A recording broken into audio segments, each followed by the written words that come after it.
7 اکتوبر سے جاری حملوں میں شہید فلسطینیوں کی تعداد 9000 ہو گئی ہے، جبکہ 23,000 سے زائد زخمی ہوئے ہیں۔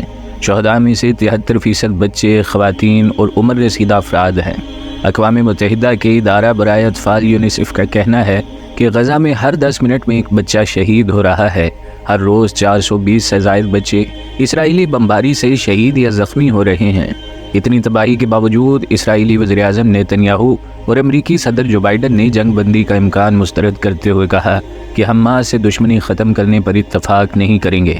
سیز فائر کا مطلب ہے اسرائیل حماس کی دہشت گردی کے آگے ہتھیار ڈال دے۔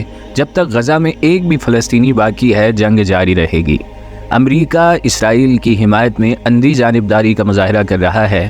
غزہ کے ایک ہسپتال کے حملے میں سینکڑوں فلسطینیوں کی شہادتوں کے اگلے ہی روز امریکی صدر جو بائیڈن صہیونی ریاست کے ساتھ اظہار یکجہتی کے لیے اسرائیل پہنچے اور انہوں نے غزہ کے ہسپتال پر حملے کی ذمہ داری فلسطینی گروپ پر ڈال دی۔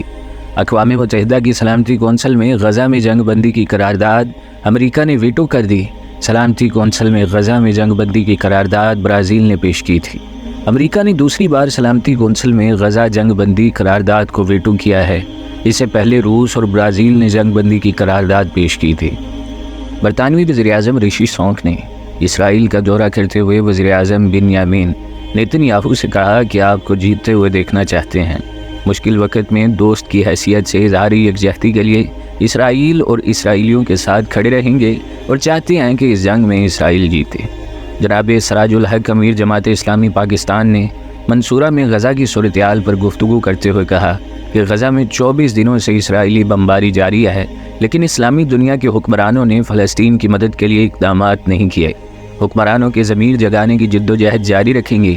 موجودہ حکمرانوں نے فلسطین پر بھی قوم کے جذبات کی حقیقی ترجمانی نہیں کی۔ 12 نومبر کو سیالکوٹ اور 19 نومبر کو لاہور میں تاریخی غزہ مارچز کا انعقاد کیا جائے گا۔ عالمی رپورٹ کے مطابق غزہ میں 18,000 ٹن سے زائد بارود استعمال کیا گیا۔ یہ قیامت ہے جو غزہ کے مسلمانوں پر برپا ہے۔ پوری دنیا اس وقت تماشا دیکھ رہی ہے۔ عالمی سطح پر جنگ بندی کے لیے کوئی اقدامات نہیں کیے گئے۔ اسرائیل کی زمینی اور فضائی بمباری سے انسانی خون کی ندیاں بہتی ہیں، ادڑ رہی ہیں۔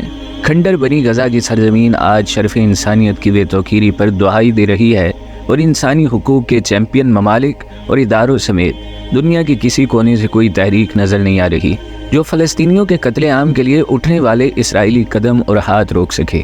مظلوم فلسطینیوں کی بے بسی اور لاچاری کا تماشا دیکھنے والی مسلم دنیا کا طرز عمل تو اور بھی اذیت ناک ہے، جس کی اکثر قیادتیں بدستور مصلحتوں کے لبادے اوڑھے بیٹھی ہیں، اور بیت المقدس پر الحادی قوتوں کی الغار کو دیکھ کر بھی ان میں جوش ایمانی اور غیرت ملی کی کوئی رمق پیدا ہوتی نظر نہیں آ رہی۔